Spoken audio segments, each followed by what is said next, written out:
Thank you, I wish. Good morning.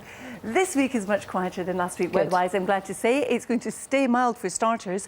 We're also looking at lighter winds, and it's going to be drier than it was last week. Having said that, it's not bone dry. In fact, already we've been watching the rain coming in across the northwest. It's a weather front. Some of that rain quite heavy as it moves south, and it's all courtesy of this weather front here. It's also producing a lot of cloud, but behind it, what you'll notice later is it will brighten up.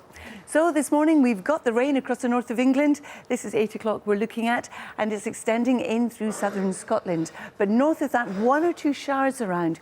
Now, this morning on the mountains, some of them will be wintry, but that won't last as we go through the day. Into Northern Ireland, a cloudy and a mild start to the day, and whipping across the Irish Sea into Wales. Well, here too, it's fairly cloudy and quite damp. There's some hill fog around. Watch out for sea fog as well, and murky conditions generally. Quite a lot of cloud across the southwest of England too. Here it's also quite damp and murky across the moors, for example. And as we drift across southern counties generally, well, once again, it's a fairly cloudy start, but mild, mind you. And the same can be said into East Anglia and the Midlands.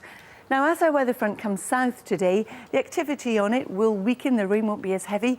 And look behind it, beautiful day for many parts of northern England, Scotland and Northern Ireland. Meanwhile, in the south, as the front comes south, it still will be cloudy and it still will be dank, especially but not exclusively in the west.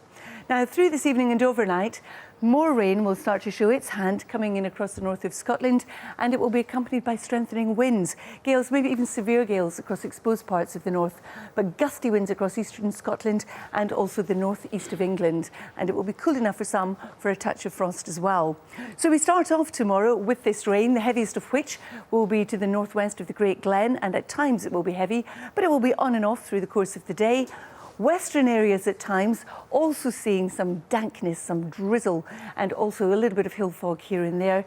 Whereas in the east, well, it's going to be cloudy with just the odd break. It's really chasing the holes in the cloud that's going to be a problem as we go through the next couple of days. All right, Carol, thank you very much. See you later on.